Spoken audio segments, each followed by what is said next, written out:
Epilepsy and diving. Dan explains why it's not a good idea to combine the two. By Dr. Frans Cronje. Epilepsy is a disorder of brain function that causes episodic alterations of consciousness that are called epileptic seizures. These abnormal electrical discharges in the brain cause episodes that may occur without warning, and they vary in character from a brief loss of attention to violent, prolonged convulsions. People may outgrow the condition. It is often, but not always, controlled by medication. Fitness and diving. Loss of consciousness or loss of awareness while underwater carries a very high risk of life-threatening injury. Current doctrine amongst diving medicine physicians advises that individuals with epilepsy shouldn't dive. Those with childhood epilepsy, who have outgrown their condition and have been off medication for 5 years, still face a slightly increased risk of a seizure.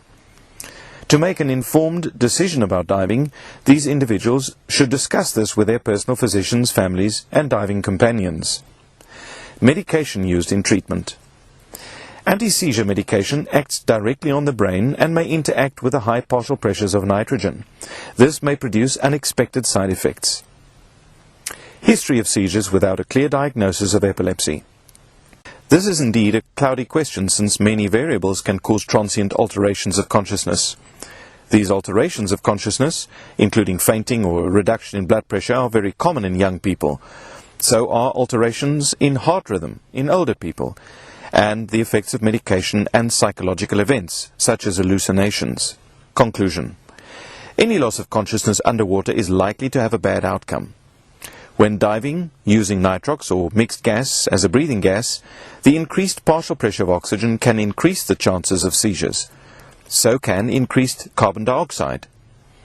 The best advice is to get a precise diagnosis of the cause of altered states of consciousness, and if effective treatment is available, then this increases the chances that the person may be able to dive. However, even effective treatment of epilepsy on medication does not lower the risk of seizures to that of the normal population.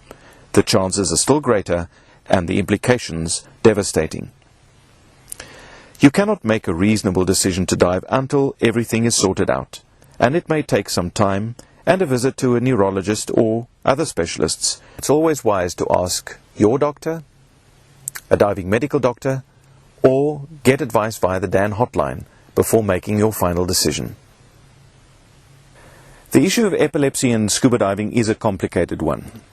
The primary concern is that the loss of consciousness underwater is likely to result in death by drowning, unless, by a turn of good fortune, the individual doesn't lose their demand valve and is discovered before drowning.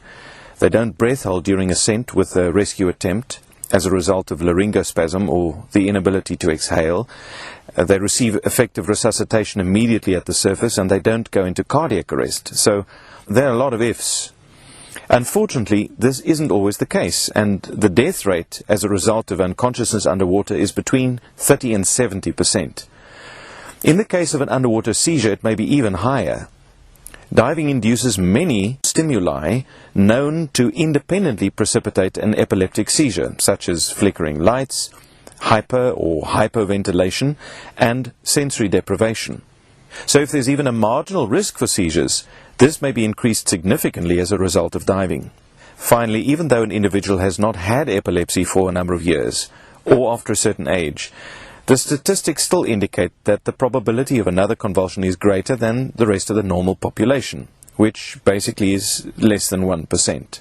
However, certain training associations such as BSAC, that is the British Sub-Aqua Club, accept medical clearance for individuals who have been seizure-free, that is on no medication, for 5 years, or after 3 years if the last seizure occurred during sleep only.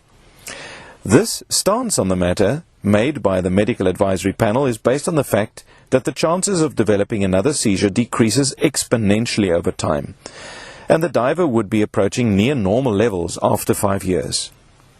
Ultimately, it's really up to the diver to decide. Diving physicians are typically very reluctant to encourage a diver with a known risk factor to face an elevated but unquantified risk for which the adverse outcome is likely to be death. In short, there are two positions on epilepsy and diving. Firstly, Most diving physicians are of the opinion that unless the seizures or unconsciousness were due to fainting, that is, that it was not due to epilepsy, or that they were due to low blood pressure or low blood sugar or medication or even recreational drugs, or thirdly due to fever but not after the age of 5, they would not feel confident about advising a person with a confirmed diagnosis of epilepsy that it would be safe to dive.